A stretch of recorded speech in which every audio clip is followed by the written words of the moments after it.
Hello everyone, তোমরা সবাই কেমন আছো? আশা করি সবাই ভালো আছো। আর যে যেখানে আছো হয়তো সুস্থ আছো। আর সারাদিনে কী করছি না করছি সব কিছু তোমাদের সঙ্গে শেয়ার করব। তো কালকে আমি চলে গেছিলাম রোয়াগাড়তে। তো রোয়াগাড়তে গিয়ে বরমশাই আমার একটু স্মৃতি করে রেখেছে, মানে মোবাইলে ভিডিও করে রেখে দিয়েছে। আমাকে বলে, তুমি তো ইউটিউবের ভিডিও ছাড়ো, তাহলে এটাও ছেড়ে দিও। তো সকাল সকাল ভোরবেলায় চলে গেছিলাম রোয়াগাড়তে।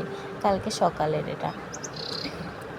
তো রোয়া গাড়তে গাড়তে ভিডিও করে নিচ্ছে, জানি না কেমন করে গাড়ছি। আর আমার শরীরের অবস্থা তো একদমই শেষ। তো বাড়িও চলে আসলাম। বাড়ি এসে একটু স্নান করে তারপরে আবার ঘর দুয়ারগুলো ঝাড় দিয়ে নিচ্ছি। আর ঘরে এত নোংরা হয়েছে কি আর বলি তোমাকে। এদিকে পড়েছে আবার ধান, তার মধ্যে আবার তার মধ্যে আবার ছাগল ছিল, ছাগলের পটি ঠটি ছিল আর কি, ওগুলাই ঝাঁপ দিয়ে পরিষ্কার করে নিচ্ছি। এটা কিন্তু শনিবারের ভিডিও আর কি, এটা আজকের ভিডিও আমি আজকেই ছেড়ে দিব। তারপরে আমার ঝাড় দেওয়া কমপ্লিট হয়ে গেলে আবারও বসে বসে ওদিকে বাইরে বের করে দেবো ঝাঁট দিয়ে। আর আমার গালমুখের অবস্থা একদমই খারাপ হয়ে গেছে, গালমুখগুলো ফুলে গেছে। আর রোয়া গাড়লে নিচে নিচে হেঁটে রোয়া গাড়তে হয়, তাই আর কি গালের অবস্থা আমার শেষ হয়ে গেছে। আর একটাই কথা বলেছি তোমাদেরকে, যে আমার মোবাইল স্ট্যান্ড নেই বলে আমার অনেক অসুবিধা হয়। মোবাইলটা রাখার জায়গা নেই, আর মোবাইলটা রেখে দিই আর কি বোতলের সাহায্যে, চেয়ারের সাহায্যে, এরকম ব্যাপার আর কি। আজকে যেহেতু শনিবার, তার জন্য ঘরটা আর কি ভালো করে ঝাড় দিয়ে নিচ্ছি। একটু পরে মুছেই নেব। তোমাদের সঙ্গে এত কিছু শেয়ার করার আমার একদমই সময় বলতে কিছু নেই, তবুও ছোট একটা সময় বের করে এগুলা কাজ তোমাদের সঙ্গে শেয়ার করে নিচ্ছি। আর ঘরটা ভালো করে ঝাড় দিয়ে আমি কিন্তু মুছে নেব ঘরটা, তোমাদের সঙ্গে সেটা শেয়ার করা হবে না আর কি। তো এখানে মৌটো যা পড়েছিল এগুলোও আর কি ধুতে হবে আমাকে। তো কৌটোগুলো পড়ে আছে এখানে ওখানে, তার জন্য ওগুলো আর কি একটু তুলে নিলাম, তুলে নিয়ে ধুয়ে দেবো। ধুয়ে পরিষ্কার করে নিয়ে আসবো। আর কচুরলতাগুলো ডাইনিংয়ে রেখে দিয়েছি, ওগুলোও পরিষ্কার করে রেখে দেবো। এদিকে ঝাড়টা পরিষ্কার করে ঝাড় দিয়ে নোংরাগুলো নিচে ফেলে দিয়ে পরে আর কি পরিষ্কার করে নেবো। আর সংসারের কাজ তোমরা তো জানোই, সারাদিনে অনেক কাজ করতে হয়। আর শনিবার থাকলে আবার বেশি কাজ করতে হয়। তো সকালবেলা তো আমি গেছিলাম রোয়াগাড়তে, তো ওইখান থেকে কচুর ফুল নিয়ে আসছি আর কি। তারপরে আমাদের সুরিমেলা ফুল, আর আমাদের গ্রামের সাইডে কোনো কিছুরই অভাব নেই কিন্তু। আমাদের গ্রামে কোনো কিছুর অভাব নেই। আমাদের বাড়ির আছে সুরিমেলা ফুল, তারপরে এদিকে কচুরলতি। আর তুমি যদি একটু এগিয়ে গিয়ে কোনো কিছু ছিঁড়ে টেড়ে নিয়ে আসো, তাহলে কিন্তু অনেক কিছু পাবা। আর আমাদের এখানে তো চাল কুমড়োগুলো আছে না, ওগুলো আবাদ করে নদীর ধারে।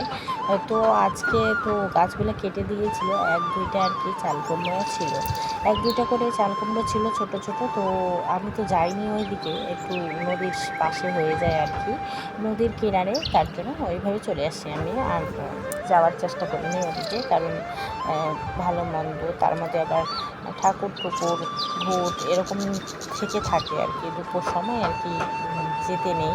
তার জন্য আমি সোজাসুজি বাড়ি চলে আসছি। বাড়ি এসে কাজ বাজ করছি আর কি, আমার বাড়িরও টুকটাক কাজ বাজ ছিল। তো এক গাদা এখানে রেখে দিয়েছি থালগুলো আমি পরেই ভেজে নেব। তো শাশুড়ি মার ঘরে শাশুড়ি মতো ভাত রান্না করলো, আমি সরিমালা ফুলের ভাজাটা করলাম আলু দিয়ে। তো এটাই নিয়ে যাবে, ওকে টিফিনে ভাতও সাজিয়ে দিয়েছি। তারপরে ও যখন চলে গেল, যাওয়ার পর ও তো চলে গেল, তারপর আমার কাজ বাজ শুরু করে দিলাম। আর এই নাইটিটা পরেছি যেহেতু আমি রোয়া কাটতে যাবো, তাই আর কি এটা নাইটি পরে কাজ বাজ করছি।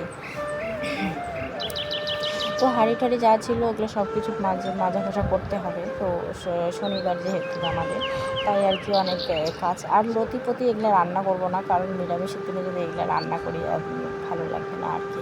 কারণ এগুলাতে তো অনেক কিছু লাগে, রেসুন লাগে।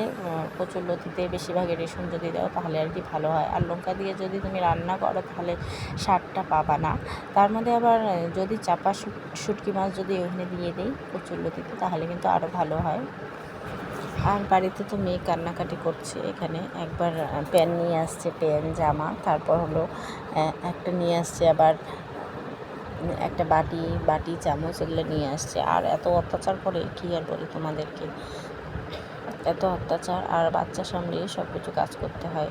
জমিতে কাজ করছি, সারাদিনে মানুষের হাতে বাচ্চা রেখে চলে যাচ্ছি, সারাদিনে খোঁজ খবর নাই, অনেক কষ্ট করে নিজেকেই করতে হয়। আমাদের তো টাকা পয়সা থাকলে আমরা ব্যবস্থা করতাম দুই একটা কাজের লোক নেওয়ার, কিন্তু অবস্থা একদমই খুব খারাপ। তোমাদের দাদা ভাই আসলো, যেহেতু আসাম থেকে বাড়ি আসলো, বাড়ি আসার একদিনও কাজ বাজ করেনি, আর ওখানে তো তেমন কিছু কাজ করেনি। তার মধ্যে টাকা পয়সাও একটু কম নিয়ে আসছে, কারণ ওইদিকে হাজিরা বেশি না, একদমই খুব কম, শুধু পেটটা চলার জন্য আর কি চলে গেছে বাইরে।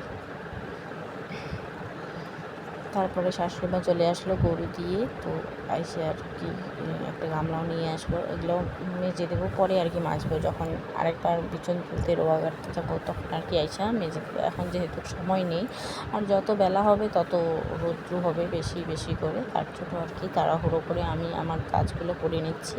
আর মেয়ে বারবার কলের পাড়ে আসছি, বারবার ধমকি দিয়ে ওকে খেদায় বাড়ি পাঠিয়ে দিচ্ছি।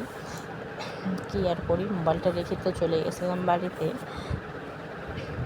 রেখে মেয়েকে বলছি তুমি বিছানায় ওঠো, না হলে কিন্তু মারবো। আরও তো একদমই ঘুমায়নি, তো বাড়ি এসে ঘুমও পাঠাবো মেয়েকে। তো আরেকটা গামলা ছিল, গামলাতে ছিল হচ্ছে কচুর লতি, তো না ফুলের আর কি, ফুলের যে ভিতরে যে নোংরাটা থাকে ওটা আর কি এনে ফেলে দিলাম। তারপরে চলে আসলাম ঘরে এসে ঘরটাও তো একটু পরিষ্কার করে দিতে হবে, ঘরটা পরিষ্কার না থাকলে আমার একদমই ভালো লাগে না। আর আমার শরীরের অবস্থা তো একদমই খারাপ হয়ে গেছে, শরীরটাও কালো পড়ে গেছে, তার মধ্যে আবার অ্যালার্জি, আর নোংরা জলে অ্যালার্জি আছে আর কি, শরীরে অ্যালার্জি হয়ে যায়। তার মধ্যে আবার এত গরমের মধ্যে আমার পিঠটাও পুড়ে যাওয়ার মতো হয়ে গেছে আর কি। রাজবংশী মানুষ, রাজবংশী কথাটা আগে আসে।